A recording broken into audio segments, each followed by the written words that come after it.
just another day.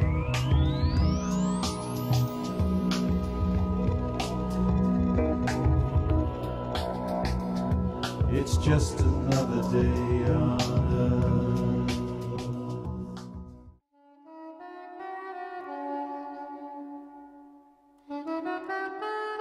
Non, non, ne croyez vraiment pas que je voyage, que j'explore, que je pousse en avant, non. Je ne fais que revenir, retrouver mes amis les plus intimes, autrefois abandonnés, des fossiles de ma langue dans les racines de la leur, quelques débris de mélodies qui pouvaient compléter mes sonates inachevées. Par un accord soudain, d'une complexité folle, je les entends soudain s'entretenir en moi, comme proches de moi.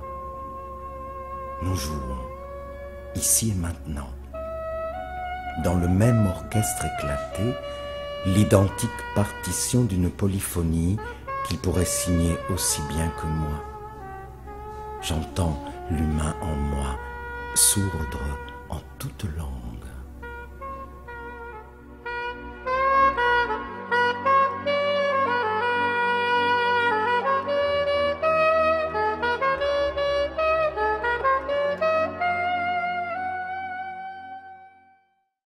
Oui, le souvenir que je garde le plus violent, le plus fort dans les premiers, sans doute il y en a eu avant, mais c'est un tableau de David Hockney qui s'appelle Piscine et marche Nil-le-Duc, que j'ai vu dans une exposition en 1974 au Musée des Arts Décoratifs à Paris. Et étonnamment, cette toile est sans personnage, ce qui est rare chez ce peintre-là, puisque c'est un vrai raconteur d'histoire très dans ces années-là, en tout cas, porté sur le naturalisme et l'observation des choses, des rapports entre les gens et les lieux qu'ils habitent. Dans ce tableau-là, on est presque dans l'abstraction, parce que les éléments figuratifs, c'est une surface de l'eau, ce sont des éléments presque géométriques du bord d'une piscine, de quelques marches, et puis d'un ciel bleu qui est comme un mur. C'est presque comme un Mondrian, mais un Mondrian qui serait pris de vibrations ondulatoires. Hein? Et je trouve intéressant de remarquer que, effectivement, chez un grand figuratif comme Hockney, on puisse capter que ce qui est sous-jacent à l'image. Et c'est peut-être là que se trouve la peinture dans ce qu'elle a de vibratoire.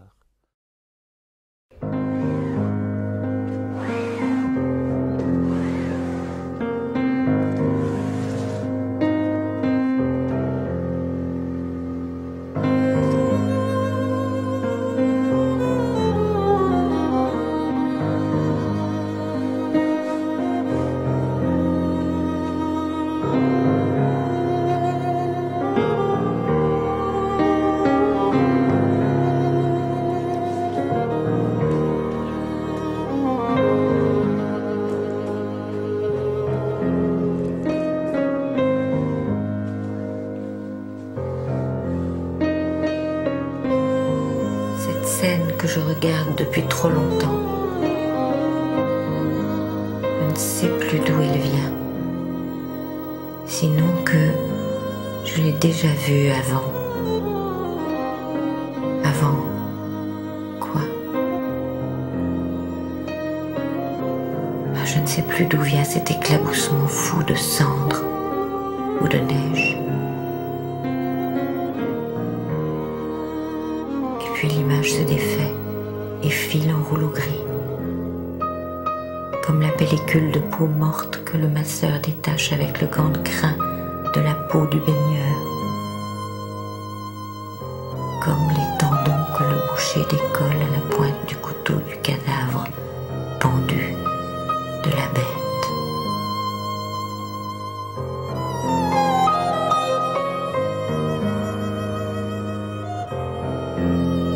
Elle se déchire aux quatre coins de la vue. Et la nuit, maintenant la nuit respire au plus profond du même rêve.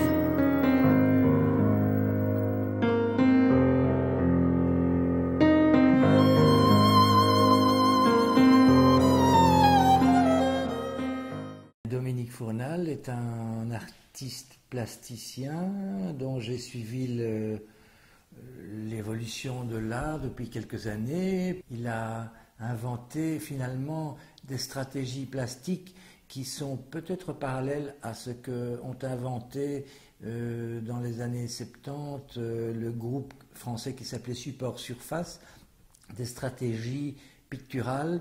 Moi j'insiste beaucoup là-dessus sur le fait que les moyens plastiques sont importants pour créer des images neuves.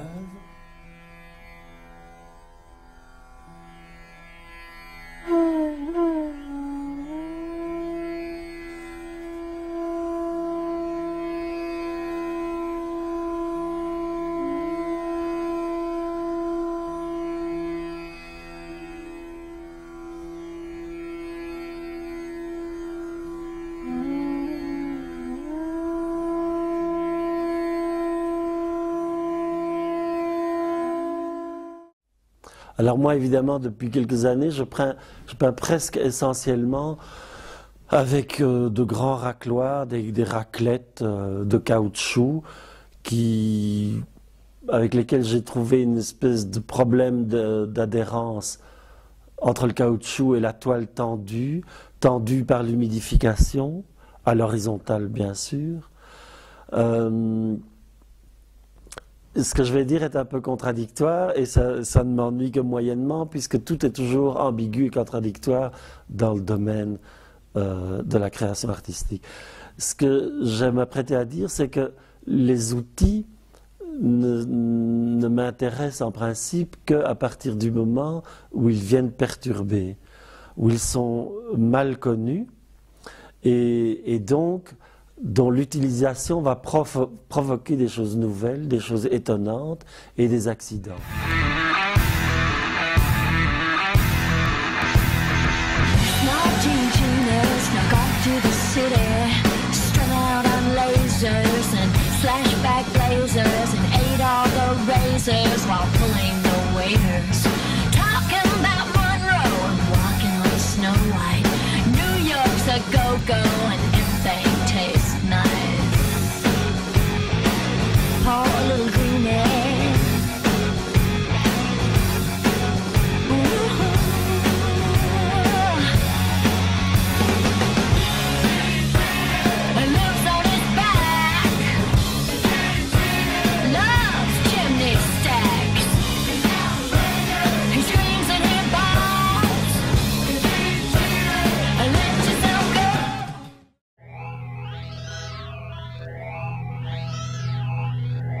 Évidemment, vous avez fait comme si, le théâtre parfois c'est comme si aussi, on fait comme si c'était la vie et on fait du théâtre. Et vous avez fait comme si on faisait des peintures à la manière de Dominique.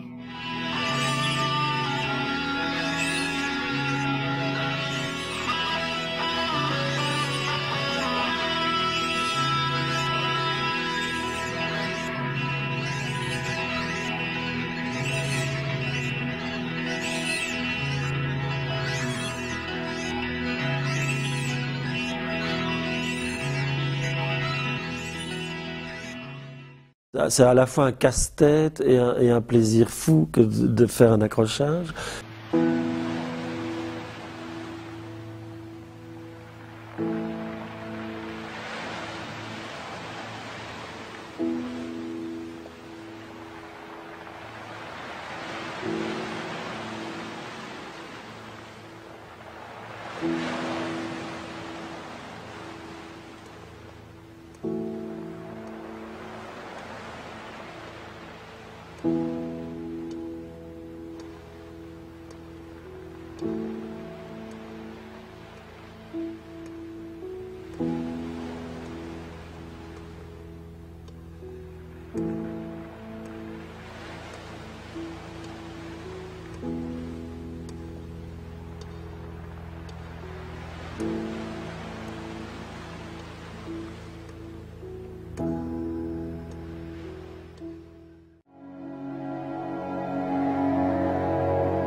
La photographie, c'est pas la peinture, mais elle peut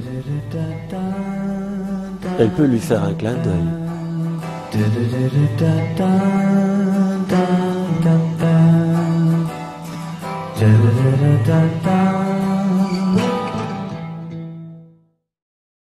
Roland Barthes, hein. Et effectivement, ces photographies, c'est peut-être encore plus que la peinture une question de désir, puisque on sait que c'est vain et on le fait quand même. On veut attraper la chose et elle nous passe entre les doigts. Parce que c'est pas seulement évidemment le fait de fixer à jamais une image, c'est peut-être tout le contraire, c'est tuer à jamais une vie. Quand je dis une vie, c'est pas la vie d'un être, mais c'est-à-dire le mouvement d'un être. Roland Barthes en parle très bien du problème de la ressemblance en photographie comme en peinture. C'est un problème. C'est-à-dire que longtemps la peinture, dans l'histoire du portrait par exemple, a voulu capter l'être non pas seulement à la surface de sa ressemblance, mais dans sa profondeur même. Hein. Les plus grands portraits comme Titien, Holbein, etc., c'est évidemment pas la ressemblance de surface qu'on a des gens. On a vraiment la psychologie d'une personne dans le portrait. Il est intéressant de voir à quel moment, de voir en photographie par exemple, que l'on capte parfois tout le contraire de la ressemblance des gens. On capte parfois ce qui nous échappe chez les gens, ce qu'on n'a jamais perçu justement dans la personne, dans son mouvement. Et il faut parfois combien de photographies pour faire le tour d'une ressemblance. What can we do? I'm not quite sure what we're supposed to do. So I've been writing just for you.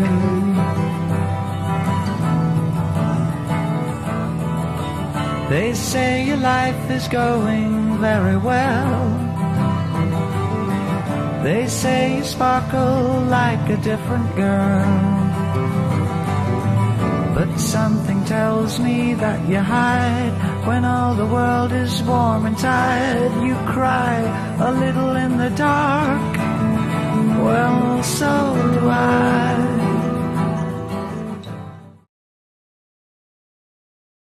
Comme dérangé dans un rêve d'eau,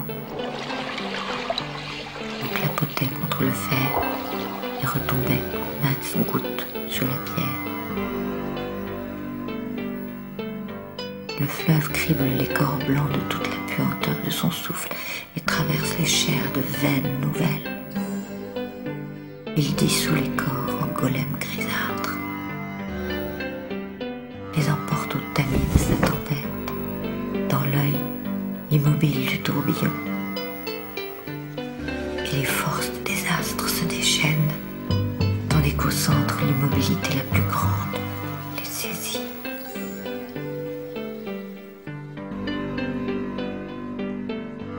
Voici les gestes comme un lit de feuilles froissées, comme un creux profond dans la paille, comme de fins fossiles inscrits dans la cendre d'une catastrophe. Les bras levés au-dessus des cheveux, le revers d'une main qui éponge le front, le pas suspendu, le corps qui bascule sur l'autre corps dans l'arceau inversé de la caresse, le bras tendu qui puise avec le vase, les hanches qui s'effacent sur le seuil, et encore les accroupissements, les corps rencoignés contre les parois.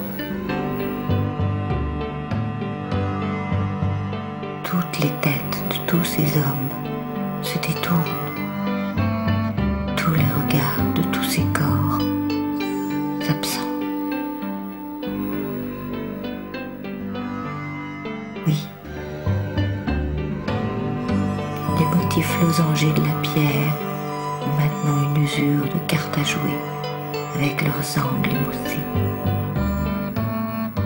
Et de la patine du sol, autrefois d'un beau rouge profond, il ne reste que des traces, comme d'un phare hâtivement passé sur les pommettes. L'eau des vases est très noire, et l'arceau des anses, lui.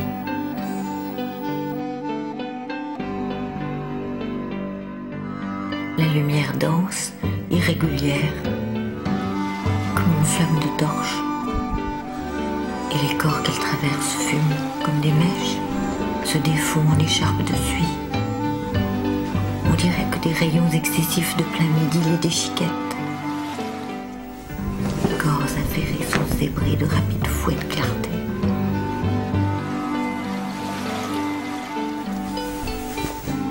Il me semble être debout, dans un paysage qui ne connaîtrait pas la pluie. La clarté transforme sans cesse ce que je regarde, sans que je puisse jamais surprendre l'instant du changement. Avec de minuscules saccades comme les deux d'un cadre, le soleil aussi descend lentement le long du sable.